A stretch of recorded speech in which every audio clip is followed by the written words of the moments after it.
ابتدائی تعارفی گفتگو کے لیے ویلکم کہنے کے لیے ہمارے درمیان آج کی جو شخصیت ہیں تشریف فرما ہیں، تحریک منہاج القرآن کے بانی و سرپرستی اعلیٰ MCDF کے چیئرمین تشریف لاتے ہیں ڈاکٹر محمد طاہر القادری۔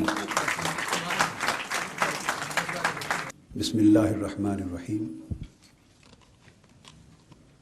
محترم بشپ ڈاکٹر اینڈریو فرانسس صاحب، جو آج کی اس تقریب کے چیف گیسٹ بھی ہیں، محترم زاہد انور صاحب، محترم ڈاکٹر سلیم میسی صاحب،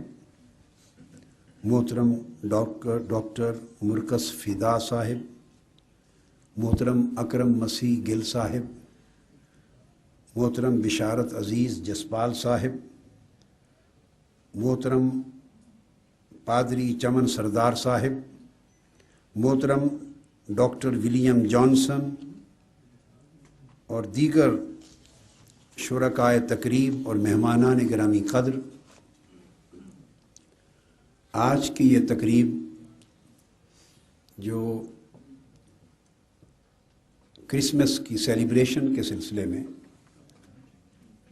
تحریک منہاج القرآن کی طرف سے اور مسلم کرسچن ڈائیلاگ فورم MCDF کی طرف سے منعقد ہوئی ہے، جس میں ہمارے مسیحی بھائی، ان کے موقر اور محترم رہنما، ان کے دیگر مذہبی اور سماجی نمائندگان، پادری صاحبان اور دیگر مسیحی برادری سے تعلق رکھنے والے ہمارے مرد اور خواتین حضرات اس دعوت پر تشریف لائے ہیں۔ میں صمیم قلب سے اس پروگرام میں شرکت پر، ان کی آمد پر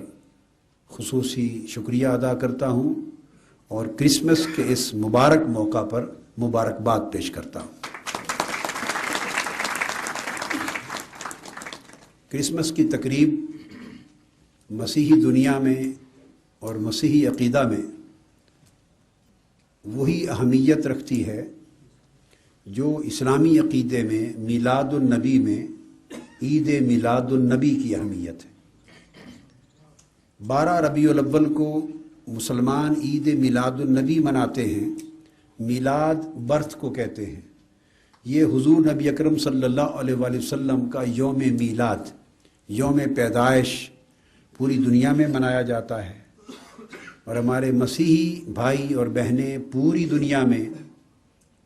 دسمبر کی اس تاریخ کو وہ سیدنا عیسیٰ علیہ السلام، حضرت یسوع مسیح، ان کی ولادت اور پیدائش کا دن یعنی یوم میلاد یسوع مسیح علیہ السلام مناتے ہیں۔ تو نیچر دراصل ان دونوں پروگراموں کی ایک ہے، لہٰذا یہ بھی ایک قدر مشترک ہے، اور مسلمان اسلامی عقیدہ کے مطابق اس وقت تک مسلمان نہیں ہو سکتا کلمہ پڑھنے کے باوجود، نماز، روزہ، حج، زکوٰۃ کے تمام ارکان ادا کرنے کے باوجود قرآن مجید پر ایمان رکھنے اور اسلام کی جملہ تعلیمات پر ایمان بھی رکھے اور عمل بھی کرے، مگر ان تمام ایمان کے گوشوں، تقاضوں اور ضرورتوں کو پورا کرنے کے ساتھ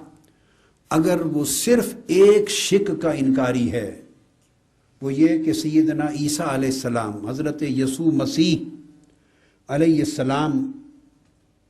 کی نبوت کا، رسالت کا، آپ کی بزرگی کا، آپ کے معجزات کا، آپ کی کرامت کا، آپ کی عظمت کا، اگر وہ اور ان کے نام کا اور ان کی بعثت کا اور ان کی وحی کا اور ان کے پیغام کا اگر وہ انکار کرے اور کہے کہ میں ان کو نہیں مانتا، تو تمام ایمان مختلف حقائق پر لائے ہوئے اس کو فائدہ نہیں دیں گے، وہ ان سب کے ماننے کے باوجود کافر تصور ہوگا۔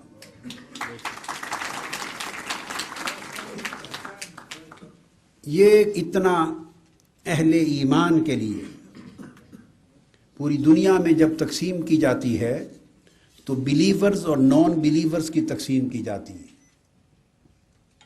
نان بلیورز کو کفار کہتے ہیں علمی اصطلاح میں، اور بلیورز ان کو کہتے ہیں جو اللہ کی بھیجی ہوئی وحی پر، آسمانی کتابوں پر، پیغمبروں پر ایمان لاتے ہیں، مذہب ان کا کوئی بھی ہو۔ تو جب بلیورز اور نان بلیورز کی تقسیم ہوتی ہے تو یہودی عقیدے کے ماننے والے لوگ اور مسیحی برادری اور مسلمان، یہ تین مذاہب بلیورز میں شمار ہوتے ہیں، یہ کفار میں شمار نہیں ہوتے۔